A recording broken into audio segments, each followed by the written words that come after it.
მოგესალმებით, ეთერში გადაცემა რეზიუმე, სტუდიაში მუშაობს ჟურნალისტი მერაბ მეტრეველი. მივესალმებით ჩვენს რადიო მსმენელებს, ვინც გვისმენს FM 103-ზე, რადიო პალიტრის ეთერით და ასე მივესალმებით ჩვენს ტელემაყურებლებს, ვინც გვიყურებს ტელეკომპანია პალიტრა ნიუსის ეთერით. შეგახსენებთ, რომ შეგიძლიათ Facebook-ზე გვიყუროთ, პალიტრა ნიუსის გვერდზე და ასე YouTube-ზე პალიტრა ნიუსის არხზე. ევროკომისიის პრეს-სპიკერის მარკუს ლამერტის განმარტებით დღეს ევროკომისიასა და საქართველოს ოფიციალური პირების დელეგაციას შორის შეხვედრის მიზანია იმ გარემოებების გამოსწორება, რამაც სამსახურებრივი და ოფიციალური პასპორტების ფლობელი საქართველოს მოქალაქეებისთვის უვიზო მიმოსვლის შეჩერება გამოიწვია. ამის შესახებ მარკუს ლამერტმა ბრიფინგზე განაცხადა, როდესაც უპასუხა ევროსკოპის შეკითხვას საქართველოს მხარესთან უვიზო მიმოსვლის საკითხზე დღეს დაგეგმილ შეხვედრასთან დაკავშირებით. როგორც ამ კვირაში აღნიშნე, დღეს ევროკომისიასა და საქართველოს ოფიციალური პირების დელეგაციას შორის შეხვედრა გაიმართება. ეს სავიზო რეგულაციის მექანიზმით გათვალისწინებული სტანდარტული პროცესია, რომელიც ვიზების შეჩერების მექანიზმის ამოქმედების შემდეგ იწყება. ეს მოჰყვება 2026 წლის მარტში მიღებულ გადაწყვეტილებას, რომელიც 12 თვის ვადით დიპლომატიური, სამსახურებრივი და ოფიციალური პასპორტების ფლობელი საქართველოს მოქალაქეებისთვის უვიზო მიმოსვლის შეჩერებას ითვალისწინებს, განაცხადა ლამერტმა. მისი თქმით, დღევანდელი შეხვედრის მიზანია იმ გარემოებების გამოსწორება, რამაც შეჩერება გამოიწვია. სწორედ ამის შესახებ იქნება საუბარი, ამბობს ის. ასევე შეხსენებისთვის იმ გარემოებებს აღნიშნავ, რამაც შეჩერება გამოიწვია. კერძოდ საქართველოს მიერ უვიზო რეჟიმის ფარგლებში აღებული ვალდებულებების დარღვევა დემოკრატიისა და ფუნდამენტური უფლებების ძირითად სფეროშიო, აღნიშნა ევროკომისიის პრეს-სპიკერმა. მოკლედ, თუ არ გამოსწორდება დემოკრატიის და ადამიანის უფლებების ფუნდამენტური დარღვევები, შეიძლება უვიზო რეჟიმი შეგვიჩეროთ. ამას როგორ პასუხობს საქართველოს ხელისუფლება? დღეს საქართველოს ხელისუფლებამ დააჩქარა სასამართლოში განხილვა ეგრეთ წოდებული საბოტაჟის საქმეს, რომელზეც თითქმის მთელი პოლიტიკური სპექტრი არის ბრალდებული. საბოტაჟის საქმეზე ბრალი ედებათ მიხეილ სააკაშვილს, გიორგი ვაშაძეს, ნიკა გვარამიას, ნიკა მელიას, ზურა გირჩი ჯაფარიძეს, ელენე ხოშტარიას, მამუკა ხაზარიძეს და ბადრი ჯაფარიძეს. ფაქტობრივად მთელ პოლიტიკურ სპექტრს ასამართლებს. აი ეს სასამართლო პროცესები დროში ძალიან გაწელილი იყო და უცებ მოულოდნელად ხელისუფლებამ გადაწყვიტა, რომ კვირაში 2 პროცესი უნდა ჩაინიშნოს და რაც შეიძლება მალე გადადგეს ამ საქმეზე განაჩენი. სადღაც 7-დან 15 წლამდე მუხლები აქვთ ყველას წარდგენილი პოლიტიკურ ლიდერებს. საბოტაჟი გულისხმობს იმას, რომ საზღვარგარეთ ითხოვდნენ ხელისუფლების დასანქცირებას. დაახლოებით ეს არის მთავარი ბრალდება. საზა ბებილაშვილი არის ჩვენი პირველი სტუმარი, ჭავჭავაძის ცენტრის ხელმძღვანელი. მოგესალმებით, ბატონო საზა. საღამოშიდობის. მადლობა გადაცემაში მონაწილეობისთვის. პირველ რიგში როგორ ფიქრობთ, ვიზალ ლიბერალიზაციას მართლაც ემუქრება თუ არა საფრთხე თქვენი აზრით?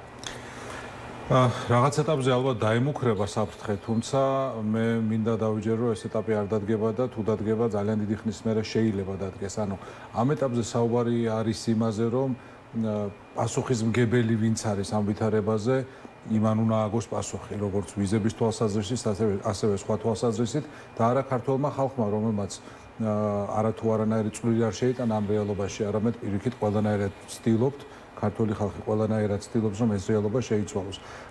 ცხადია, ქართული ოცნება რაღაცნაირად რუსულ საბჭოთა სტილში ამბობს, რომ არ შეიძლება ამ საკითხის პოლიტიზება, ეს არის ტექნიკური საკითხი. როგორ არის ეს ტექნიკური საკითხი? ზუსტადაც რომ პოლიტიკურია ეს საკითხი, ევროპის კავშირი არის პოლიტიკური გაერთიანება, რომელიც ეფუძნება კონკრეტულ ღირებულებებს და ამ ღირებულებებთან არათავსებადია ის, რასაც აკეთებს ოცნება და ივანიშვილის სხვა არის ევროკავშირში გაწევრიანება, უვიზოს მიმოსვლის თემა არისო და მთავარი არ დავარღვიოთ ის რაღაც კონკრეტული. ყველაფერს არღვევენ, ანუ აქ არის აქ ძალიან ბევრ კომპონენტზე არის საუბარი და შესაბამისად ამ კომპონენტების გამოსწორებაზე კი არ არის ქართული ოცნების მხრიდან აქცენტი, არამედ როგორც თქვენ შესავალ სიტყვაში ახსენეთ კიდევაც, პირიქით რჩება შტაბ-ბიჭდება, რომ მიზანმიმართულად ყველაფერს აკეთებენ, რომ ევროკავშირმა უბრალოდ ვერც კი დაუშვას გალხობა თუ გაუმჯობესება ურთიერთობების და მხოლოდ აი უარყოფით სპირალში შეყვეს ოცნებას. ანუ სხვა გამოსავალს, სხვა არჩევანს ესენი არ უტოვებენ ევროპას. და კიდევ ერთხელ ჩემი აზრით ეს არის აწყობს ხელისუფლებას ეს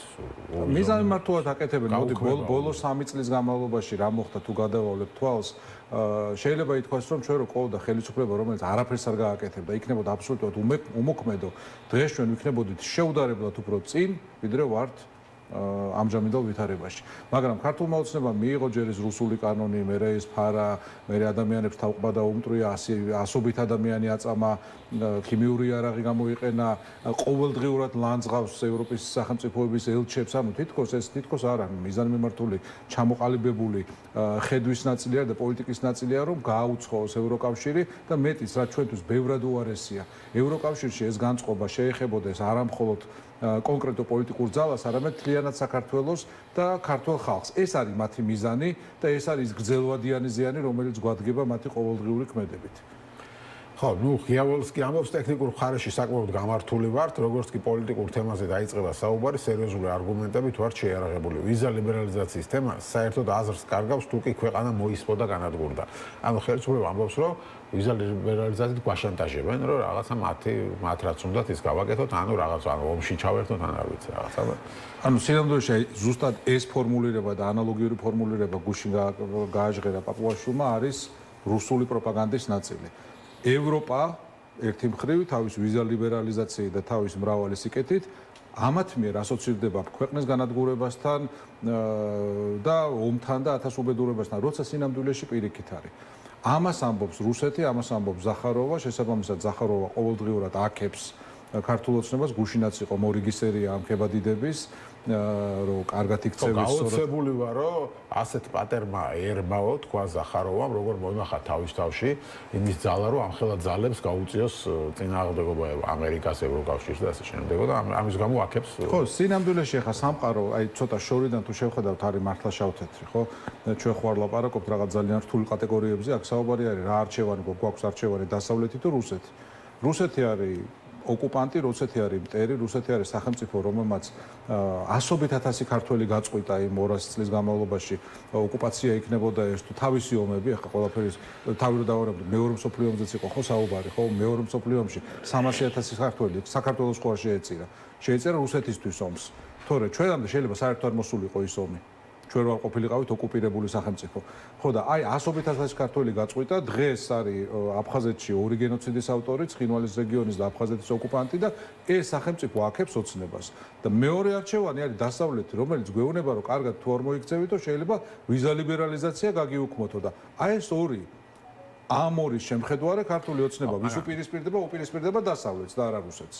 თუ დადგა ეს ვთქვათ ვიზა ლიბერალიზაციის გაუქმების დრო, თქვენ როგორ ფიქრობთ, ქართული მოსახლეობა ვიზა გაბრაზდება ხელისუფლებაზე თუ ევროკავშირზე? საერთოდ ეს თემა არ არის იმ სიმძიმის ჩემდა სამწუხაროდ საარჩევნო თვალსაზრისით, რომელადაც ის არის წარმოდგენილი, ვინაიდან თუ სწორად მახსოვს, ვიზა ლიბერალიზაციით უსარგებლია ჩვენი მოსახლეობის არაუმეტეს 25%-ს. ანუ 75%-ისთვის აპრიორი ეს თემა არის რაღაც თეორიული საკითხი. ევროპაში გავფრინდები თუ არ გავფრინდები და შესაბამისად ამით ძალიან წარმატებით მანიპულირებს ოცნება. ხო, მაგრამ ოცნების თავარი მანიპულირება იქნება იმაზე, რომ დააბრალოს ყველაფერი ევროკავშირში. აი ეს რამდენად გამოვა თქვენს. ეს გამოვა იმ შემთხვევაში, თუ მათი პროპაგანდა იმუშავებს და მე და თქვენს გვისაუბრია ამაზე და ჩემი პირადი წუხილი ის არის, რომ მათი პროპაგანდა სამწუხაროდ მუშაობს. არის ძალიან წყობრი, ძალიან თანმიმდევრული და თუ რამე უმუშავებს ამ რეჟიმს, ეს არის პროპაგანდა. თავისი სანქცირებული ტელევიზიებით და სხვადასხვა სიხშირეზე, სხვადასხვა, ანუ აქვს თავისი გაზეთები, თავისი რადიო, თავისი ჭორების მანქანა, რომელსაც კიდე ძველი საბჭოთა კაკებეშნიკური მეთოდებით ავრცელებენ საზოგადოებრივი ტრანსპორტით და სხვაგან, აქვს თავისი ტელევიზიები და შესაბამისად მე უკვე სახელმწიფოებრივი უწყებების დონეზე გაჟღერებული მესიჯები და ყველა სიხშირეს აჯერებენ და ამარაგებენ შესაბამისი სტილისა თუ შინაარსის მესიჯები და ამ ვითარებაში რომ დაიჯეროს ვიღაცამ ეს გასაკვირი ნამდვილად ამის როგორ უნდა დაუპირისპირდეს საკეთა მხარე როგორ გონიათ თქვენ ან რატო ვერ უპირისპირდეთ პროპაგანდის ეს როგორც იტყვიან ჩვენს deep stage-ში $1 million question არის ხო რატო ვერ უპირისპირდება რა ვიცი ალბათ სხვა პრიორიტეტები აქვს სხვა რაღაცეებზე წუხან სხვა რაღაცეებზე კინკლაობენ და აქამდე ვერ მიდიან ან ვინც მიდის ხა თლად ეს ყველას ერთიანად რო არ გადაუშვათ ხაზე ვინც მიდის აქამდე მათი რესურსი მათი საშუალება რომ ხმა მიაწვდინონ ადამიანებს შეუდარებლად უფრო შეზღუდულია თუნდაც ანუ TV იმედის დაფარვა რო ნახოთ და მათი რესურსი და საზმაო რომელიც მთელ ქვეყანაზე მაუწყებლობს და 100 მილიონიანი დაფინანსება აქვს არ დარდება იმ რესურსთან, რომელიც გააჩნია ჩვეულებრივ ქართველს იმისთვის, რომ სხვა ქართველს აი მარტივი სიმართლე მიაწვდინოს. ანუ რესურსების თემაა, თუმცა ორგანიზების თემაც არის. ნუ მაგით დავიწყეთ, ხო? ამით დავიწყეთ და მერე გავაგრძელეთ რესურსების საკითხი. ხო, ამაზე კიდევ ვისაუბრებთ ოპოზიციაში რა ხდება, მანამდე ამ სასამართლო პროცესზე მაინტერესებს თქვენი აზრი, რატო დააჩქარა ხელისუფლებამ როგორ გონიათ? ლიდერების წინააღმდეგ ეს პროცესების განხილვა. წეღანაც ვახსენეთ, ეს არის მიზანმიმართული ნაბიჯი, დემონსტრაციული ნაბიჯი იმის საჩვენებლად, რომ საერთოდ არ აინტერესებს დასავლეთის აზრი. გავიხსენოთ რამდენიმე დღის წინ, როდესაც კონგრესში გავიდა კანონი, რომლის მიხედვითაც საქართველოში უნდა შესწავლილიყო მათ შორის ჩინური გავლენების და ზუსტად იმ დღეს კობახიძე გამოვიდა და ილაპარაკა, რომ ჩვენი და ჩინეთის ურთიერთობა ახალ საფეხურზე გადადის თურმე და ის სტრატეგიული პარტნიორობა, რომელიც 3 წლის წინ გაფორმდა, ეხლა უკვე უნდა გაღრმავდეს და შინაარსი დაიტვირთოსო და ესეც საჩვენებელი იყო. ხო, ანუ ყოველ ჯერზე როცა დასავლეთი რაღაც ნაბიჯს აკეთებს, საქართველოში რუსეთი აკეთებს საპირისპირო ნაბიჯს და ეს პროცესი, რომელიც თქვენ ახსენეთ, ამის ძალიან კარგი დემონსტრაცია. ანუ ივანიშვილი არ ეპუება, ანუ არაფერზე უკან არ იხევს.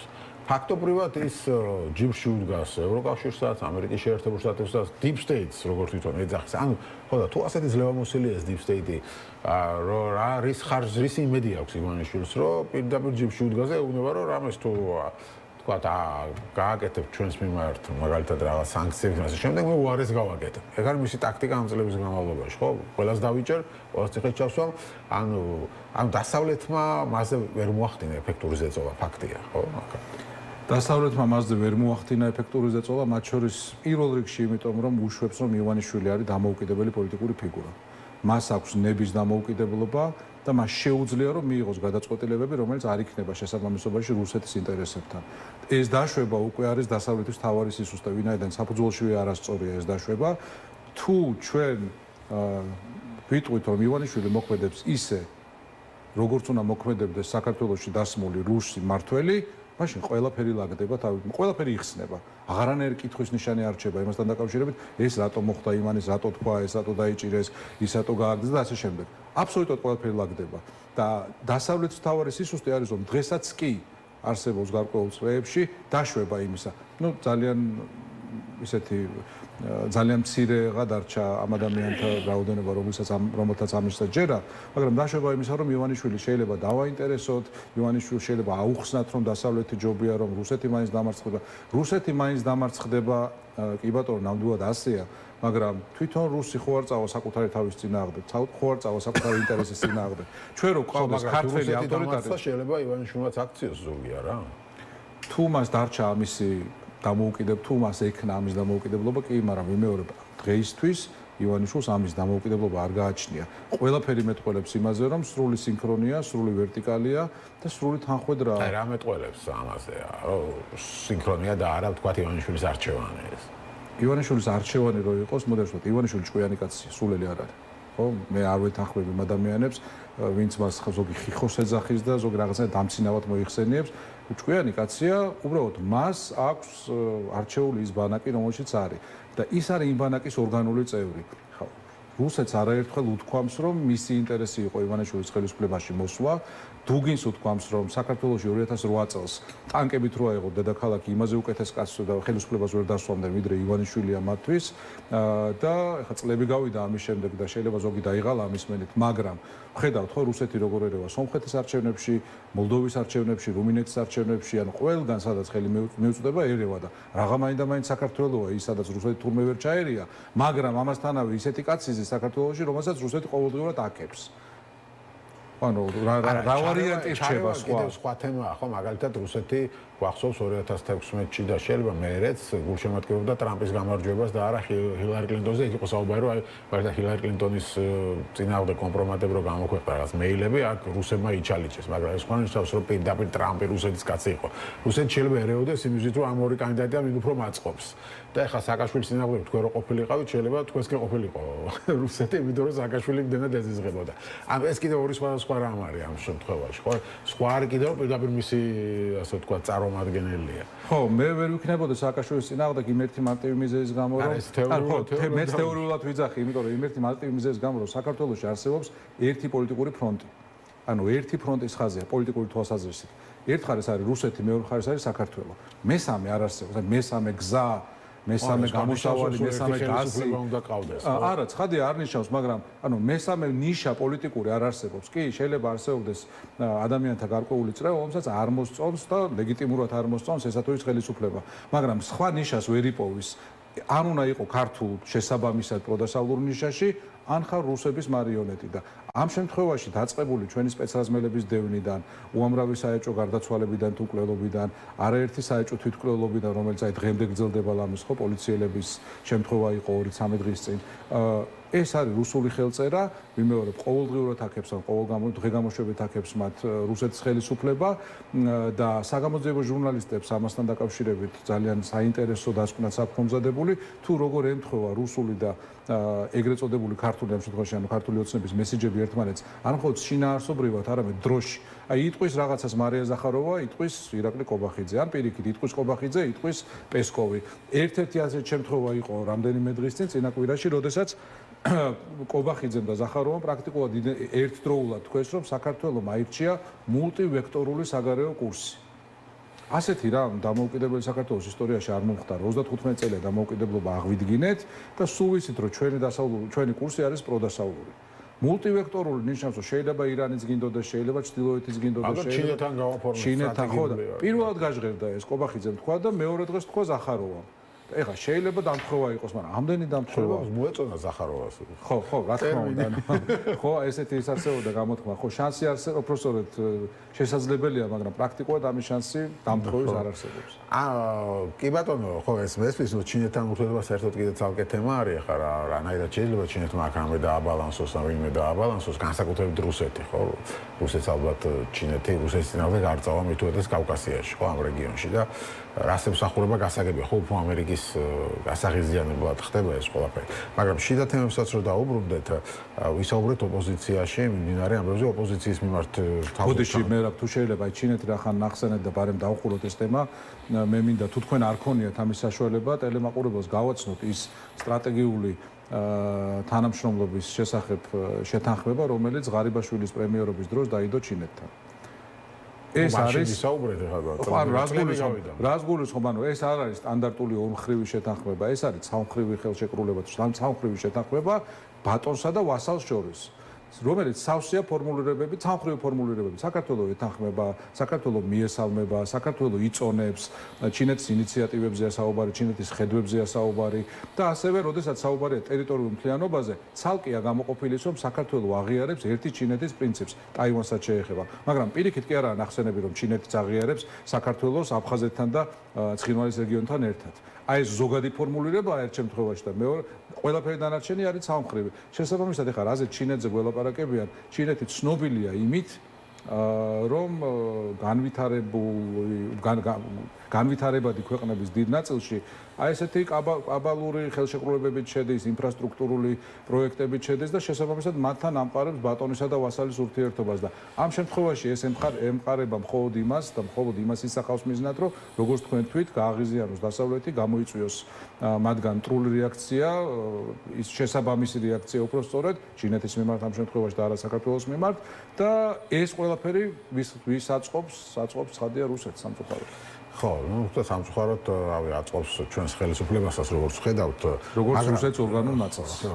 კი ბატონო, მაგრამ როგორც, ну, ყველა ამაზე საუბრობს და ალბათ თქვენს არ გექნებათ განსხვავებული აზრი, იმისთვის რომ ეს ყველაფერი გადაწყდეს, საჭირო ალტერნატივა არსებობდეს ოპოზიციაში, მაგრამ ოპოზიცია ვერ ახერხებს ამ ალტერნატივის გამოკვეთას, იყო არ ცდილობა რაღაც ალიანსი გაკეთდეს, მაგრამ იქაც უკვე რაღაც დაიწყო ერთმანეთთან რაღაც კინკლაობა, როგორც თქვენ ახსენეთ, დაპირისპირება და სახელმწიფო პროპაგანდა აი ყოველდღე აკეთებს ამაზე სიუჟეტებს, სიამოვნებით აშუქებს ამ ურთიერთბრალდებებს ოპოზიციის, ყოველდღე ანონსებს, რომ ალიანსი იშლება და ასე შემდეგ. ნუ მარტივი პრინციპი არის, ხო, შენ თუ უპირისპირდები ხელისუფლებას, არ უნდა გაკეთო ის, რაც იმას მას ესიამოვნება. მარტო ამის გამო შეიძლება, ასე ვთქვათ, ეს არ ქნა, რასაც აკეთებენ ოპოზიციაში, მაგრამ რატო ვერ აუცდით ამ ყველაფერს თქვენი აზრით? იმიტომ რომ აქ საქმე არ გვაქვს დემოკრატიულ პროცესთან. ალიანსში? კი.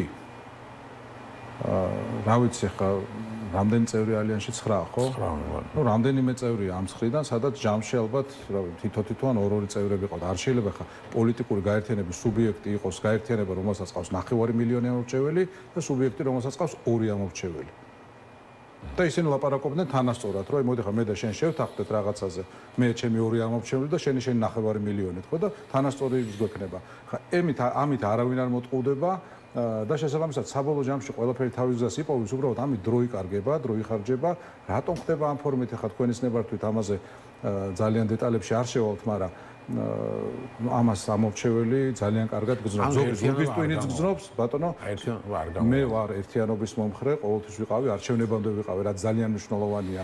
როდესაც ზოგიერთი სუბიექტი ამბობდა, რომ ჩვენ რაღაც სუფრის მენიუსავით უნდა შევთავაზოთ ქართულ ამორჩეველს, რომ ზოგს საცივი უყარ, ზოგს წვადი, ზოგს ხიკალიო და ბევრი არჩევანი უნდა კონდესო და ერთიანად კი არ უნდა გავიდეთო, ფრაგმენტირებულად უნდა გავიდეთო. ხო, აი, მაშინ ვამბობდი, რომ ერთიანობა იყო გამოსავალი. მაგრამ კი ბატონო, დღეს ერთიანობა თუ იქნება, უნდა იყოს, ხო, თუ ვამბობთ რუსია მეორე მხარეს, რა მენიუზე ვსაუბრობთ საერთოდ, რა ფრაგმენტაციაზე ვსაუბრობთ, ხო? როდის იყო, რომ დაკუცმაცებულ ქართულს გაუმარჯვია. აქეთ ვარ იყო 9 მილიონიანი ერთი პარტია და რომელმაც პრინციპში გაიყო მათი ამორჩეველი, ხო, ამორჩევნებზე განაწილდა 200-200.000 და ერთი 100.000 დაიკარგა, არ ვიცი 2024 წლის არჩევნებზე, საინტერესო საკითხია კიდევ ერთი, მაგრამ აქეთ არიან ორკაციანი პარტია, მაშინ როგორ უნდა შედგეს ერთიანობა? ანუ ერთიანობა უნდა შედგეს დემოკრატიულად და ის იყო პირველი სიტყვა, რომელიც ვახსენე. დემოკრატიულ ქვეყნებში ალიანსების შექმნა იქნება თუ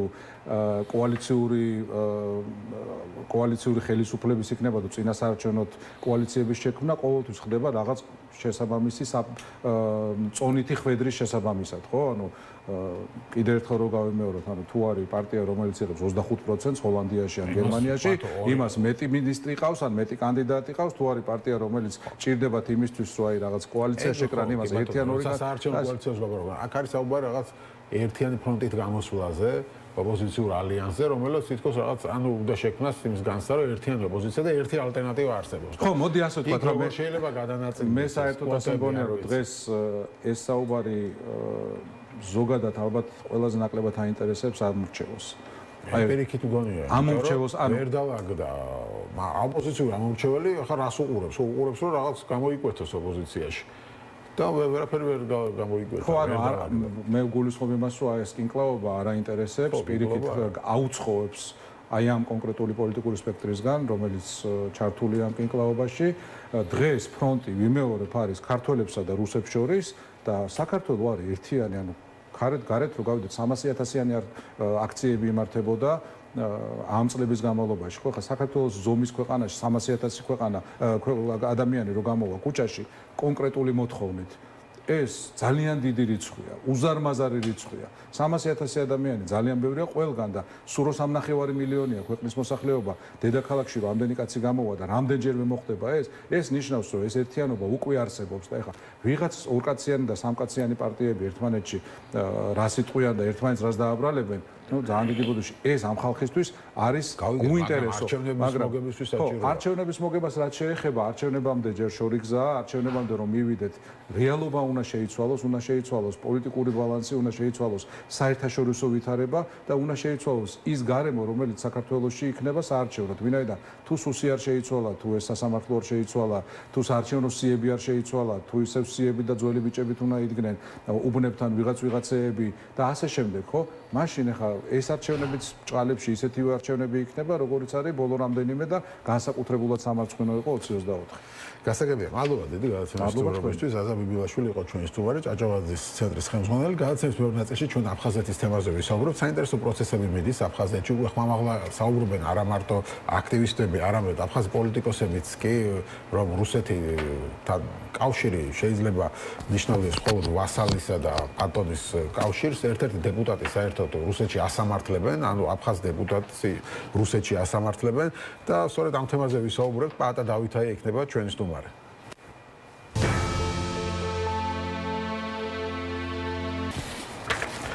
Აშასე ჩვენ დავბრუნდით ეთერში და როგორც გითხარით, გადაცემის მეორე ნაწილში ვისაუბრებთ აფხაზეთის თემაზე. აფხაზეთში საინტერესო პროცესები მიდის. რუსეთისადმი უკმაყოფილება იქ ზოგჯერ გაიზრდება, ზოგჯერ დაიწევს. იცით, ბევრი სხვადასხვა მიზეზი იყო, იქ რაღაც კანონების მიღებას ითხოვდა რუსები და ასე შემდეგ.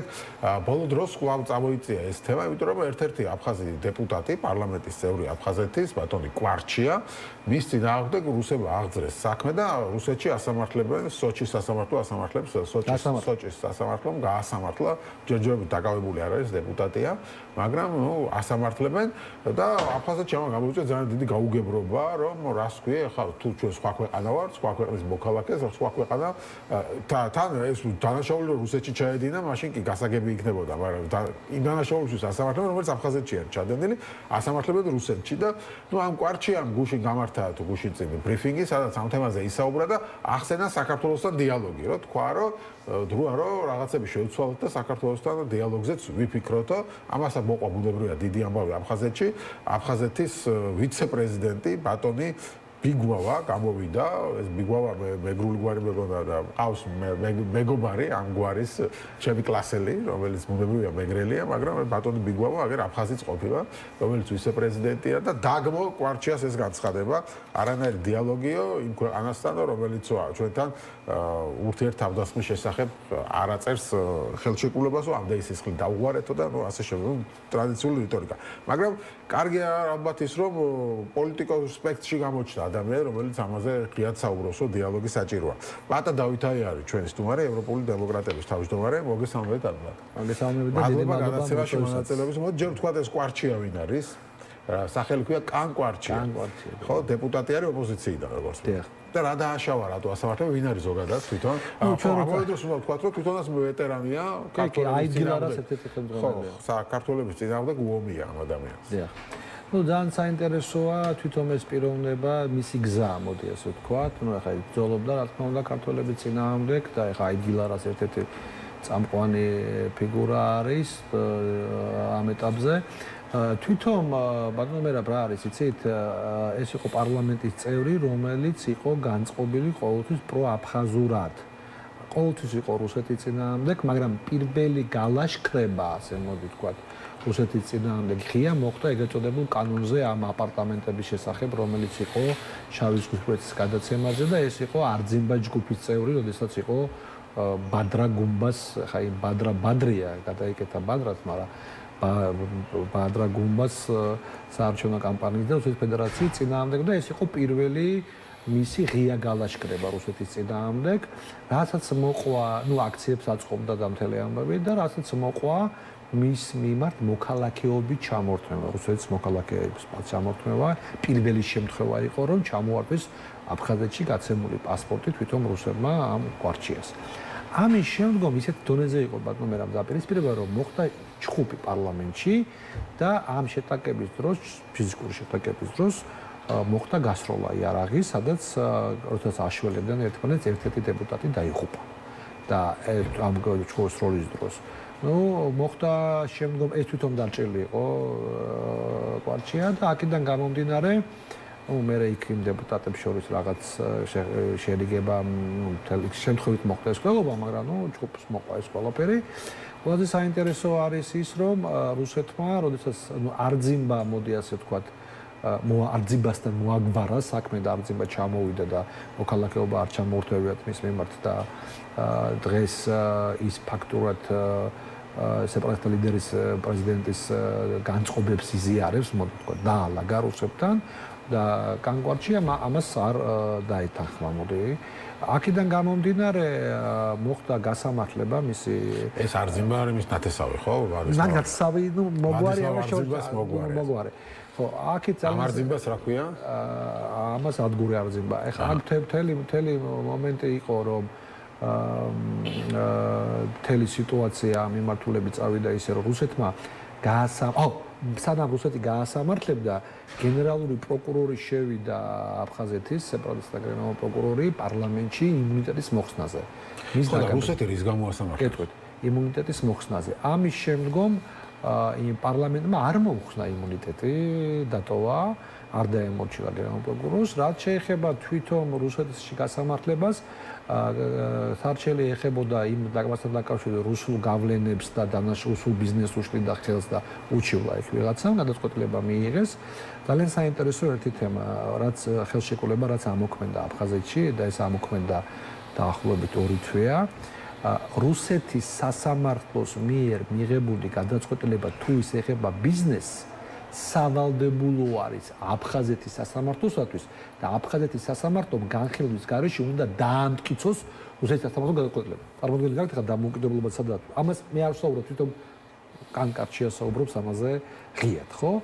ეს ბიზნეს ეხება ამ ეტაპზე, შეიძლება მოქალაქეებზეც გადავიდეს. კვარჩიას წინააღმდეგ წავიდა სისხლის სამართლის საქმე და შუამდგომლობა შეიტანა რუსეთის გენერალურმა პროკურატურამ, ძალიან მნიშვნელოვანი არის ეს და იმიტომ გაასამართლეს და დღეს ის ვერ ტოვებს აფხაზეთის ტერიტორიას.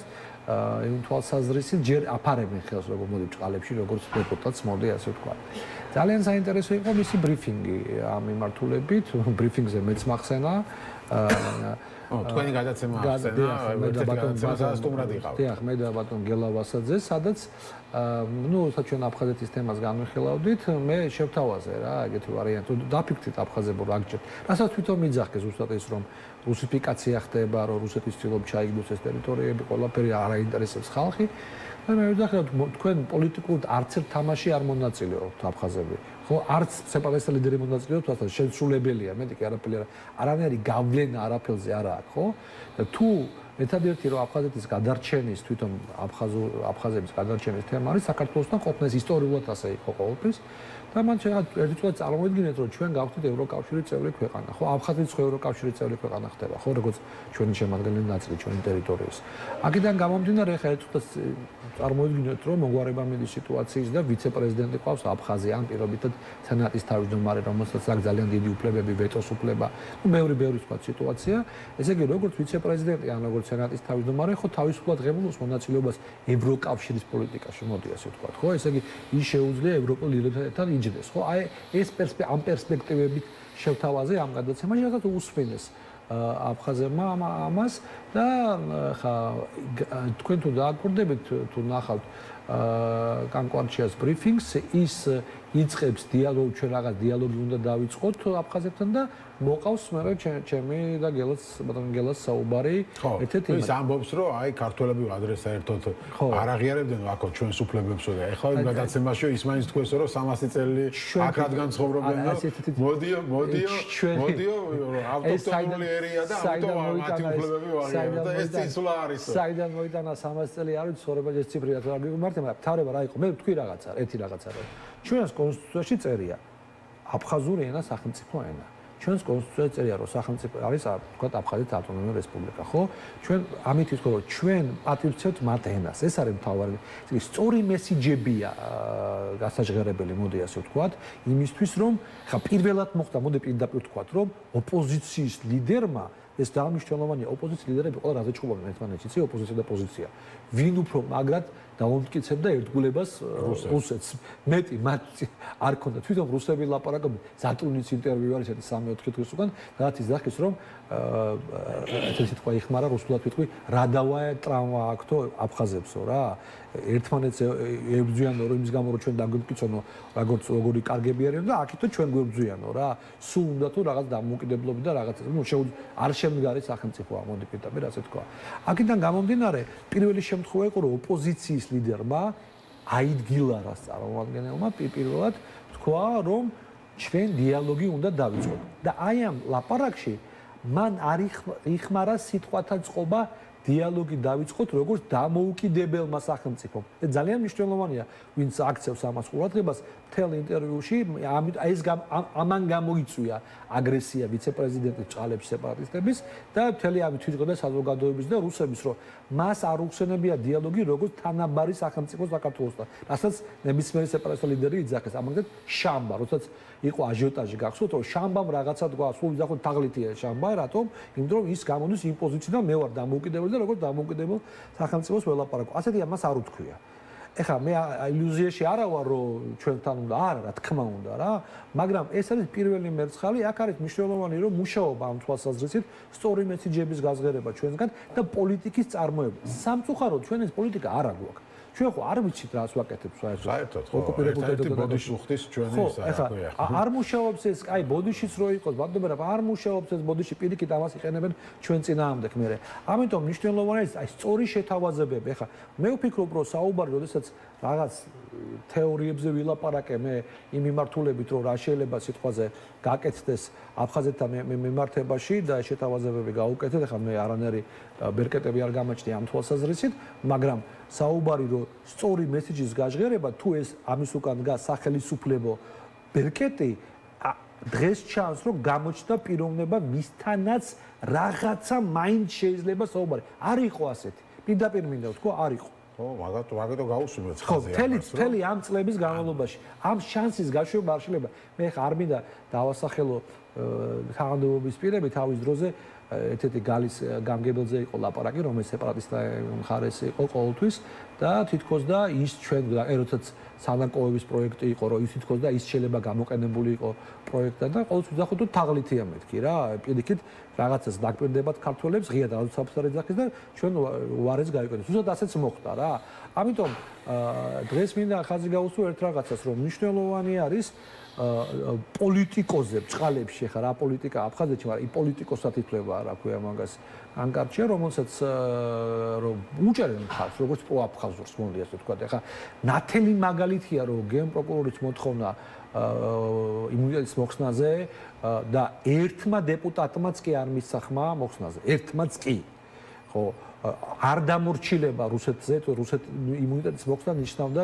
მის დაპატიმრებას რა ესეც არ განხორციელდა ესე იგი განწყობა იმხელა დიდია და ბრიფინგზე მოკავთ საინტერესო რაღაცა იცით თქვენ რომ ჩვენ არაერთხელ გვილაპარაკია ლიხნის იმ ცნობილ ხესთან დაკავშირებით როცა იკრიბებიან და რაღაცა და იქ ვიღაც ტურისტი მივიდა რაღაც ამ ხეს შეურაცხო უზია საუბარი რაღაცა იქ რაღაც დადგა რაღაც როგორც ის ბრიფინგში ლაპარაკობ ჩუჩელაო რაღაცა დაადგა და ის ხელთნაკეთი რაღაც თოჯინაო რაღაცები დაწვესო რაღაცა გააკეთესო ესო რუსები ამას გვიკეთებენ და ჩვენ წვენდა ხესთან დაკავშირებით ხო ხვდებით ესე იგი ეს განწყობა თვითონ რომ ეს ხო ღია დაფიქსირებაა ხო არა მარტო ის რომ ის აკრიტიკებს მე ცუსმინე მის ამ ბრიფინგს 35 წუთიანი და კირიენკო ახსენა ხო კირიენკო ახსენა ძირითადად სწორედ ამაზე ლაპარაკობს რომ რუსეთი რას გვიკეთებენ რუსები ხო და აი კირიენკოს ახსენება ღიად ეს თქვენ გაგ წარმოგდგენილი კირიენკო კურატორი აფხაზეთის რომელიც განაგებს ყველაფერს იცით თქვენ რომ კირიენკო აფხაზეთიდან არის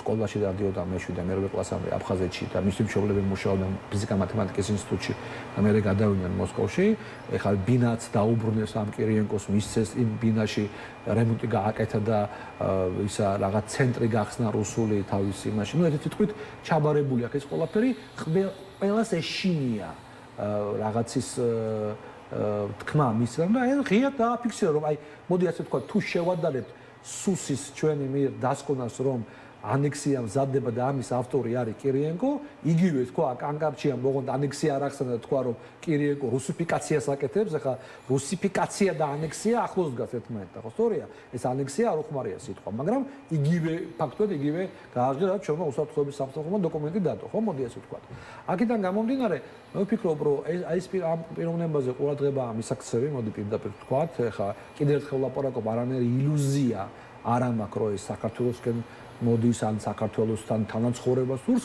მაგრამ ის მესიჯები რა, მესიჯებიც მან ღიად გააჟღერა, გახსოვთ ჩვენ არაერთხელ ვისაუბრია ბატონო ამ თემაზე და ყოველს ლაპარაკობდი რომ აი სადღაც ფინჯან ყავასთან ლაპარაკობენ და რაღაც სადღაც ონლაინ კომენტარებში, მაგრამ ღია დაფიქსირებები არ ყოფილა, ხო აი მედიით და განცხადება.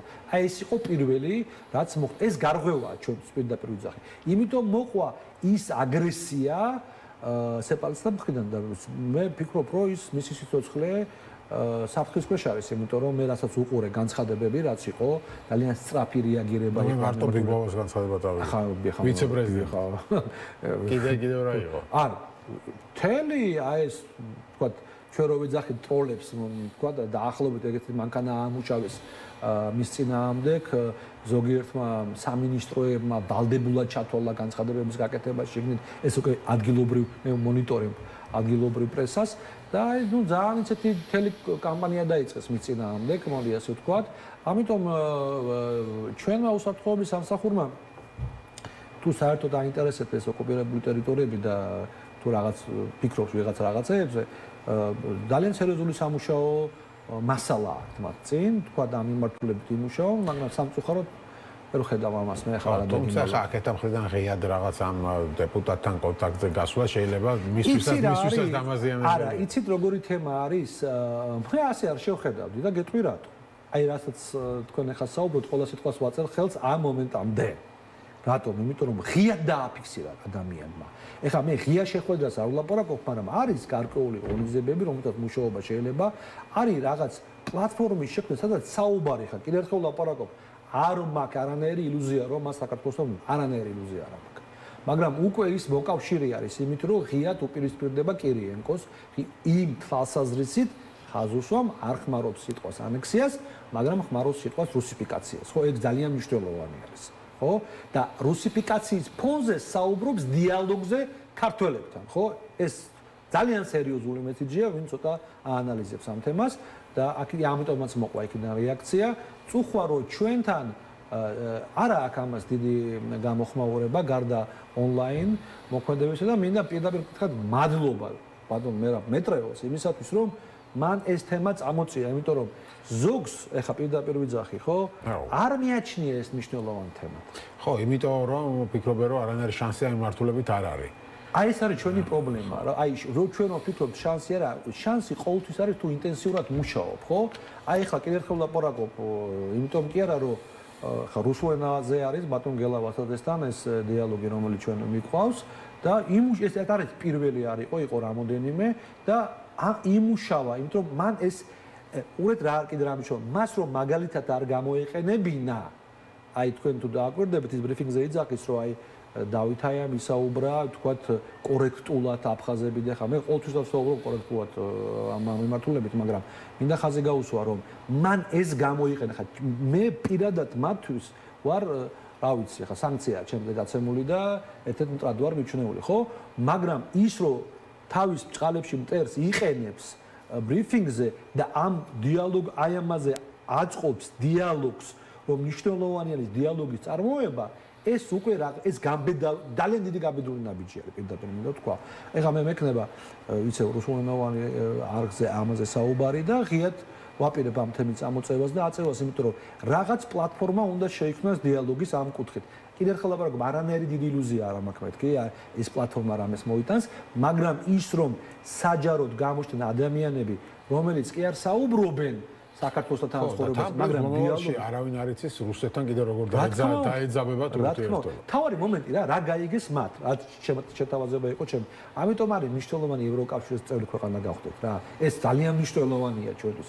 როდესაც არა იმაზე რა ხა ძიმე დღეში ვარ და ჩვენ საუბრობთ 2 დღის უკან ამ უვიზოს თემაზე და სხვა მიმართულებებზე.